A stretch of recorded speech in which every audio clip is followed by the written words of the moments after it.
Baik, Assalamualaikum warahmatullahi dan salam sejahtera. Kita sambung lagi kuliah kita di bab 1 pengurusan pengeluaran, dan ini merupakan tajuk yang terakhir di dalam bab pengurusan pengeluaran, iaitu kawalan kualiti. Kita akan lihat tiga perkara di kawalan kualiti ini, iaitu kawalan kualiti kepentingan dan proses, pengurusan kualiti menyeluruh ataupun TQM, Total Quality Management, dan prinsip-prinsipnya, dan standard pengeluaran dan ISO. Jadi kita faham kata dalam penghasilan suatu produk, kualiti adalah sesuatu yang sangat ditekankan. Apa yang kita faham tentang kualiti ialah berkaitan dengan beyond our customer perception. Maksudnya produk yang dikeluarkan itu mesti melampaui persepsi yang dianggap oleh pengguna. Sekiranya dia di bawah daripada persepsi pengguna, maka barangan tersebut boleh dianggap tidak berkualiti. Baik, kita akan pergi satu persatu di bawah subtopik kawalan kualiti. Kita define dulu apa itu kawalan kualiti, iaitu satu proses memeriksa produk yang dihasilkan bagi memastikan kualiti produk menepati standard atau piawaian yang telah ditetapkan. Tadi saya dah sebut bahawa kualiti ini adalah beyond our customer perception, iaitu melampaui apa yang customer harapkan. Contoh yang macam inilah, sekiranya kamu daripada Kuala Lumpur ke Arau menaiki perkhidmatan pengangkutan, katakan bas ekspres. Dia dijangkakan bertolak daripada Kuala Lumpur pada pukul 12 malam dan tiba di Arau pada pukul 6 pagi. Itu mengambil masa 6 jam. Tiba-tiba apa yang berlaku ialah sepanjang perjalanan banyak tempat yang disinggahinya. Tidak seperti apa yang kamu harapkan, sehinggalah kamu sampai di Arau pada pukul 8 pagi. Maka kita katakan perkhidmatan pengangkutan tersebut tidak berkualiti. Ataupun sebaliknya, ia tepat sampai pada pukul 6 pagi di kaunter di Arau, tetapi dalam sepanjang perjalanan tersebut perkhidmatannya adalah sangat memuaskan, iaitu airconnya tidak terlalu sejuk, berhenti di tempat-tempat tertentu bagi membolehkan penumpang mendapat sedikit bekalan dan mungkin untuk ke restroom. Lepas tu, dan layanan oleh pembantu di dalam bas tersebut sangat memuaskan. Dan ini menyebabkan kamu menyatakan bahawa kualiti perkhidmatan bas tersebut adalah sangat berkualiti ataupun mempunyai kualiti. Itu beyond our customer perception. Okey, kita lihat kepentingan kawalan kualiti. Yang pertama ialah mengurangkan kos. Kos yang dapat dikurangkan ini adalah berkaitan dengan kita nak mengelakkan apa? Kita nak mengelakkan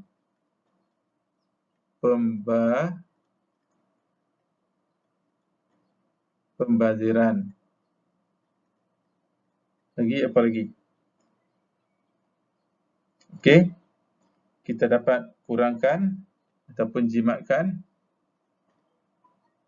masa. Lagi, kita dapat kurangkan bila pembaziran kurang, pembaziran dapat dikurangkan, masa dapat dijimatkan, kita dapat kurangkan kos pengeluaran. Okey, ini yang kita nak melalui kawalan kualiti. Kemudian yang seterusnya ialah mengelakkan liability produk terhadap pengguna, iaitu sepanjang pengeluaran kita ini sekiranya ada kecacatan ataupun tidak memenuhi piawaian yang telah ditetapkan, ia boleh memberi kesan buruk kepada pengguna. Contohnya katakan kandungan di dalam produk ataupun produk makanan yang kita keluarkan. Katakan ingredient dia tidak memenuhi piawaian. Bila pengguna mungkin menyebabkan dia panggil allergic ataupun kesan. Ada kesan terhadap pengguna. So pengguna boleh ambil tindakan apa? Tindakan mahkamah. Okey, tindakan mahkamah boleh diambil. Ataupun pengguna meminta pampasan. Ataupun pengguna mengurangkan pembelian. Ataupun pengguna viral di dalam media sosial berkaitan dengan produk kita yang tidak berkualiti menyebabkan jualan kita merosot. Ini di antara mengelakkan liability produk terhadap pengguna yang kesannya adalah balik kepada syarikat. Kemudian yang ketiga ialah meningkatkan keyakinan dan kepuasan pengguna. Macam saya sebutkan awal tadi, sekiranya pengguna mendapat perkhidmatan ataupun menggunakan produk kita tadi, melebihi apa tanggapan dia, maka dia akan dapat satisfaction dan dia akan buat ulangan pembelian ataupun ulangan perkhidmatan. Jadi macam perkhidmatan bas tadi. Sekiranya dia berpuas hati dengan perkhidmatan tersebut, dia akan syorkan kepada rakan-rakannya untuk mengambil ataupun mendapatkan perkhidmatan dari bas ini disebabkan kualiti perkhidmatan yang disediakan oleh perkhidmatan bas tersebut. Dan sebaliknya lah, kalau dia tak puas hati, dia akan tidak mencadang kepada rakan-rakannya ataupun lebih yang parah lagi, dia masukkan dalam Facebook dia, dalam Instagram dia, dan dia tweet dan berbagai-bagai lagi lah. Dan yang keempat ialah membentuk imej perniagaan yang baik. Sekiranya kualiti kita, produk kita, perkhidmatan kita melebihi daripada tanggapan pengguna, maka imej perniagaan kita adalah sangat baik. Okay. Baik, kita pastilah kepada mana-mana produk yang berada di pasaran, kalaulah produk tersebut berkualiti, permintaannya pun tinggi dan kadang-kadang membawa kepada harga yang sanggup dibeli oleh pengguna. Okey, banyaklah di pasaran ini. Kamu sanggup beli minuman di Starbucks walaupun mahal, mesti kamu tahu jawapan dia di Tea Life berbanding dengan minuman-minuman di warung. Jadi kamu sendiri akan faham. Walaupun mahal, kamu sanggup membeli disebabkan oleh imej produk yang baik. Okay, seterusnya kita lihat pada perkara kedua, iaitu di bawah proses kawalan kualiti, iaitu proses mengawal kualiti produk supaya mencapai satu tahap standard piawaian yang diterima oleh pengguna. Dan banyaklah contoh-contoh yang boleh kita lihat di sini pada barang-barang dan perkhidmatan yang kita gunakan seharian. Pen yang kamu gunakan hari-hari pun kamu ada persepsi terhadap pen tersebut. Saya tak nak jenamakan sebab dia berbagai atau variasi penggunaan oleh pelajar. Jadi kadang-kadang kamu menggunakan beberapa kali pen tersebut dan kamu bertukar. Disebabkan boleh jadi kamu tidak puas hati terhadap mutu ataupun kualiti dakwah dia dan kamu bertukar. Jadi ini yang kata tidak memenuhi standard yang diterima oleh pengguna. Okay, kita lihat kita ada 4 langkah dalam kawalan ataupun dalam proses kawalan kualiti ini, iaitu merancang, melaksana, menyemak dan bertindak. Ataupun dalam bahasa Inggeris dia panggil plan, do, check, action. Dan begitu sinonim dengan singkatan ini iaitu PDCA, plan, do, check, action. Dan selalu diimplementasi di industri melalui QCC, Quality Circle Control. Mereka ada satu macam satu pertubuhan lah di dalam kilang dipanggil QCC, ni kumpulan dia, iaitu Quality Circle Control yang terdiri daripada pekerja. pekerja-pekerja yang dalam kilang. Kemudian kita lihat satu persatu di bawah perancangan ini. Rancangan untuk menambah baikkan operasi dengan mencari perkara yang tidak dapat diselesaikan. Mencari perkara yang tidak dapat diselesaikan ni adalah keyword. Tolong ambil perhatian. Maksudnya ada isu di dalam penghasilan produk ni. Maksudnya dalam bahasa yang mudah ialah masalah. Dalam kilang ni ada masalah dalam penghasilan produk ni. Masalah ni banyak. Boleh datang daripada manusia. Boleh datang daripada mesin. Boleh datang daripada kaedah pemprosesan. Boleh datang daripada material ataupun bahan mentah ataupun input. So ni ada empat area masalah ni boleh timbul di dalam kilang. Tengoklah macam mana kamu menjumpai masalah tersebut. Okey, kita lihat dulu. Proses ini bermula dengan mengenal pasti masalah. Senaraikan masalah sebanyak mungkin. Lepas tu kita memilih masalah. Kadang-kadang dia ada melibatkan banyak item masalah ini, tapi kita kena bagi prioriti lah. Jangan kita nak selesai semua. Kita tak mampu, kita selesai satu demi satu. Yang mana lebih utama. Lepas tu kita definekan masalah itu. Betul ke itu masalah? Okey. Dan kemudian kalau kita dah boleh definisikan masalah tersebut, maka kita menganalisis masalah dan seterusnya cadangan penyelesaian. Okey, cuba tengok lihat di sini. Bermula daripada jualan roti berjenama, saya letakkanlah Jamimah ni tak wujud, kita tak boleh letak jenama sebenar, nanti kena saman pula. Okey. Ni berjenama Jamimah ni merosot. Bila merosot, pihak kilang tidak boleh biarkan begitu saja. Dia akan cuba kena pasti apa masalah dia. Bila masalah tu tidak datang daripada persekitaran luaran, kebanyakan berada daripada persekitaran dalaman kita sendiri. Luaran tu mungkin ada tapi tak banyak. Kalau luaran kita katakan sini pesaing. Pesaing kita tak boleh salahkan pesaing. Punca daripada roti berjenama ni, kemungkinan yang pertama kita kata pesaing. Yang kedua kita katakan harga kita. Harga kita tinggi. Harga kita tinggi, kita berkait dengan pesaing. Yang ketiga, tak tahan lama. Cepat rosak. Maksudnya belum kita kata 7 hari, expired 7 hari tetapi 6 hari dah mula berkulat. Okey, ni kita kata tak tahan lama. Apa lagi? Ada lagi rungutan daripada pengguna, katakan struktur atau tekstur ataupun tekstur roti kasar, tak seperti roti-roti lain yang menyebabkan jualan kita merosot. So daripada semua ni kita pilih yang mana kita nak selesai dulu. Kita kata yang ni lah punca lah kot, yang pertama. So kita letak ini yang pertama untuk kita selesaikan. So kita define tak tahan lama ni berpunca daripada mana.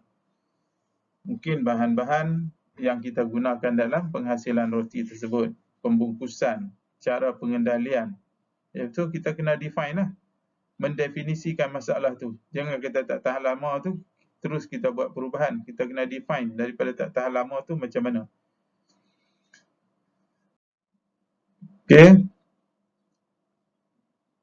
Okey, melaksana cadangan seperti yang dirancang. Okey, dalam kes roti tadi katakan, last kali kita kenal pasti punca daripada yeast yang kita gunakan, iaitu bahan penaik. Okey, yeast yang kita gunakan ni kurang kualiti. Okey, itu yang menyebabkan roti kita cepat rosak.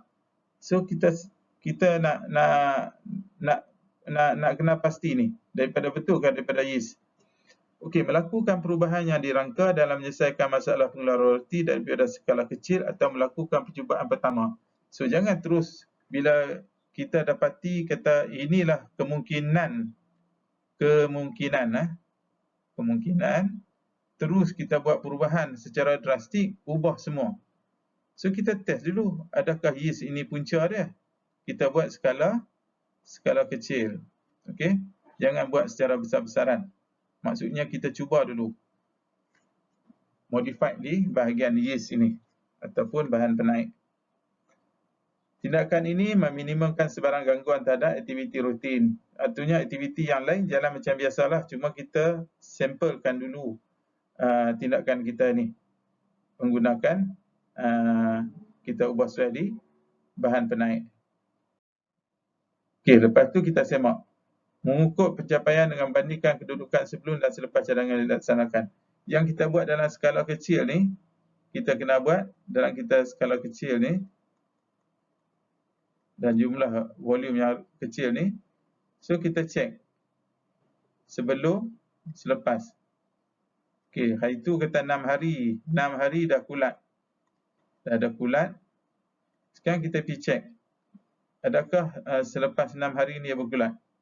Okey. Ni indikator dia.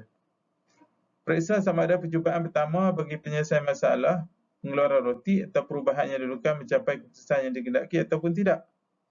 Okey, dia ada dua lah. Kemungkinan ya ataupun ya atau tidak. Kalau ya, okey, bagus. Teruskan membuat semakan untuk memantau kualiti. Silap ni. Ini bukan kereta nah. Ini adalah roti. Dan mengesan kewujudan masalah baru. Maksudnya kalau tak berjaya di yeast ini, bukan yeast lah. Ada masalah lain. Kita test yang lain pula. Kalau kita dapat ya, maka kita selesai. Di sini. Maksud bahagian semak. Sekarang kita akan bertindak, iaitu fasa yang terakhir. Ambil tindakan susulan bagi memastikan kaedah baharu dilaksanakan dengan berkesan dan beri hasil yang memuaskan. Okey, ambil tindakan susulan ni, sekarang kita nak buat skala besar-besaran lah. Tadi kita buat ujian saja. Sekarang kita nak buat dalam skala besaran, iaitu perubahan secara holistik. Melaksanakan perubahan bagi menyelesaikan masalah kualiti pengeluaran roti pada tahap yang lebih besar jika percubaan pertama berjaya. So sekarang kalau berjaya, tukar semua cara pengendalian bahan penaik tadi. Aktiviti ini perlu dibuat sebagai perubahan dalam kegiatan rutin. Maksudnya kegiatan rutin yang selama ni mungkin pengendalian yeast yang tidak betul tu terpaksa diubah. Okey, kita kena ubahlah. Tak boleh pakai kaedah lama lagi. So kita guna kaedah baru yang kita jumpa daripada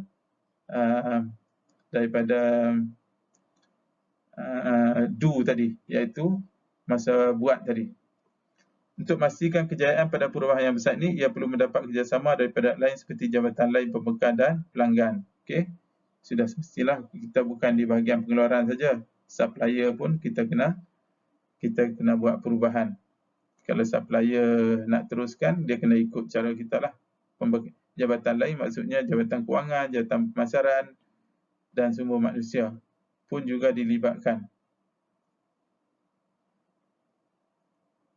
Dan pihak pengurusan mengambil tindakan pembatalan dan membuat penambahbaikan yang berterusan. Lepas tu, pihak pengurusan lah. Tadi kita melibatkan pekerja-pekerja dan pihak bawahan saja yang membuat PDCA ni. Sekarang dah sampai dah kejayaan tu, pihak pengurusan kena terlibat lah dalam memastikan apa yang kita buat tadi dalam PDCA tadi diaplikasi di peringkat kilang secara keseluruhan. Itu adalah sebahagian daripada proses kawalan kualiti. Dan kita pergi kepada subkomponen seterusnya, iaitu pengurusan kualiti secara menyeluruh. Ini adalah satu cara kita mengawal kualiti. TQM ini adalah salah satu falsafah, iaitu konsep pendekatan, boleh pendekatan pun boleh dikatakan, iaitu proses pengurusan kualiti yang berorientasikan pelanggan. Kita customer first. Customer always right. Ini slogan-slogan yang kita kata. Pelanggan komplain, kita jangan marah pada pelanggan. Kita jangan kata kalau tak setuju tak payah beli. Sebab pelanggan ni adalah kita punya stakeholder, orang yang berkepentingan. Penambahbaikan secara berterusan. Kalau ada masalah, komplain daripada pelanggan, kita akan buat PDCA tadilah. Okay, jangan berhenti. Habis tadi satu-satu. Tadi berkaitan dengan tak tahan lama. Lepas tu, apa lagi? Struktur roti tadi kurang baik. Lepas tu kita ubah lagi. Lepas tu harga kita mungkin mahal. Kita cuba kurangkan kos. Banyak tempat yang boleh kita kurangkan kos. Okay? Pelibatan semua orang. Jangan kita buat secara terpisah di dalam kilang atau dalam industri. Semua pihak kena tahu. Masa kita buat PDCA ni, mungkin kita akan libatkan banyak seksyen. Seksyen pemasaran, pengeluaran, sumber manusia dan juga kewangan. Boleh jadilah kita cuba libatkan. Setiap bahagian, ni dah saya sebut tadi, semua bahagian dan proses. Kalau kata dalam satu seksyen, kata seksyen pengeluaran sekalipun, ada banyak seksyen dia kan. Produk A, produk B, produk C, kita cuba libatkan. Mungkin mereka juga menghadapi masalah yang sama dengan kita. Dan penyelesaian masalah secara berpasukan, iaitu melalui QCC, Quality Circle Control. Ini selalunya pekerja lah. Pekerja plus penyelia. Okay, kita buat secara berpasukan. Okay, prinsip-prinsip TQM. Pertama, tumpuan pada produk, proses dan aspek manusia. Okey. Tadi saya sebut ada 4 kan. Iaitu mesin, man, manusia, kaedah dan material. Okey, dalam ni disebut pada produk, pada proses dan aspek manusia. Okay, lebih kurang sama dengan 4 aspek yang saya sebutkan tadi. Prinsip TQM merangkumi seluruh operasi dan urusan dalam sesebuah syarikat dengan memfokuskan kepada penghasilan produk yang berkualiti melalui proses kerja yang sistematik dan pengubahsuaian budaya dan amalan kerja yang cemerlang. Okay, prinsip yang pertama. Prinsip yang kedua, satu proses yang berterusan, continuous. Merupakan satu program TQM bukanlah merupakan satu program tetapi merupakan satu proses dan usaha berterusan bagi menyesuaikan dan memenuhi keperluan dan jangkaan pelanggan yang sentiasa berubah. Macam saya sebutkan tadi, kita kata roti kita tak tahan lama. Kita tulis di situ tempoh dia 7 hari tapi 6 hari dah bergulat. Tapi bila kita dah buat penambahbaikan melalui PDCA tadi, kata dia boleh tahan sampai 8 hari. Maksudnya kita masih lagi kekal 7 hari. Tapi 8 hari pun masih belum bergulat, maka itu kita telah selesai satu masalah. Tetapi yang kedua, struktur ataupun tekstur dia kurang menarik, so kita ubah lagi. Lepas nanti, kalau tekstur dia dah berubah, kita boleh jadi ubah pula dari segi perasa dia. Okay, dulu ada 1 perasa, sekarang ada 3 perasa. Ataupun 3 perisa yang mana boleh untuk customer satisfaction, untuk kepuasan pengguna. Maksudnya kena berterusan lah. Kita tak boleh kekal di situ sampai bertahun-tahun dengan perisa yang sama dan akhirnya akan membosankan pelanggan. Khususnya bila pesaing masuk.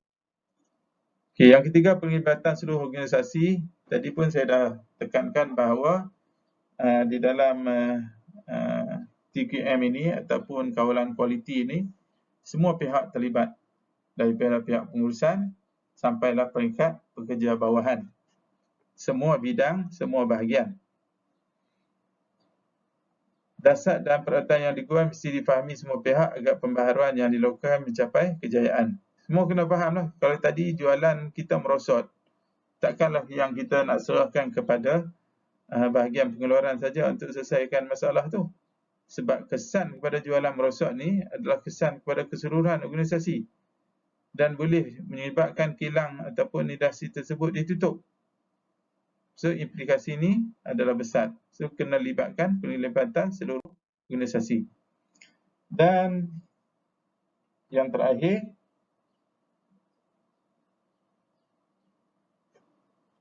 pendekatan kerja secara berpasukan. Okay, yang ni pun saya tekankan juga tadi. Pendekatan kerja secara berpasukan, iaitu kena melibatkan semua pihak. semua bahagian, semua section. Kalau dalam satu section tu ada 3-4 bahagian, libatkan semua sekali jika ianya berkaitan. Dan tumpuan kepada pelanggan. Dan apa yang kita buat ini adalah lebih kepada customer satisfaction. Jadi kalau customer tak puas hati, dia akan berpindah kepada pesaing lain. Jadi kita akan kehilangan pelanggan, dan bila kita kehilangan pelanggan, kita akan hilang jualan. Dan bila kita hilang jualan, kita akan keuntungan kita merosot ataupun kita mengalami kerugian. Dan implikasi kepada kerugian, kamu boleh faham, sudah semestinya dia tidak mampu menanggung kos pengeluaran dan kilang terpaksa ditutup. So very important berkaitan dengan pelanggan ini. Dan yang terakhir adalah standard pengeluaran, iaitu satu pempiawaian, satu ukuran yang konsisten daripada peraturan. Ini peraturan, garis panduan dan tindakan dalam menghasilkan suatu produk supaya kualiti produk tersebut boleh diterima secara bersama oleh pihak lain. Macam CFC yang digunakan pakai chlorofluorokarbon yang digunakan dalam aerosol dalam spray ubat nyamuk tu kan. So mesti memenuhi piawaian yang telah ditetapkan. Lepas tu kalau kita tidak memenuhi piawaian ini, kita tidak boleh dapat mengeksport produk-produk kita ke luar negara ataupun malah dalam negara sekalipun. Itu juga dengan bahan-bahan makanan yang terlarang, yang boleh membahayakan kesihatan pengguna juga adalah tidak dibenarkan dan mesti memenuhi standard yang telah ditetapkan, khususnya dalam ISO, iaitu sebuah badan bersekutu yang terdiri daripada banyak organisasi di seluruh dunia yang bertanggungjawab mewujudkan standard di negara masing-masing. Kemudian ISO ni membolehkan satu standard antarabangsa dibentuk, dan badan ini menetapkan elemen asas yang perlu ada dalam sistem kualiti sesebuah organisasi bagi membolehkan pengeluaran produk atau perkhidmatan menepati spesifikasi yang telah ditetapkan. Kolej kita pun ada ISO. Okey. Yang kamu masuk di Pondok Jaga tu, kamu dah nampak kaitan dengan standard ISO. Di pack-pack makanan dan pack-pack pembungkusan produk-produk pun ditandakan dengan ISO, iaitu memenuhi piawaian antarabangsa. Okey, saya rasa itu saja kuliah kita untuk kali ini, dan dengan itu kita telah tamat kuliah untuk keseluruhan bab 1, bab pengurusan pengeluaran. Sekian. Assalamualaikum warahmatullahi wabarakatuh.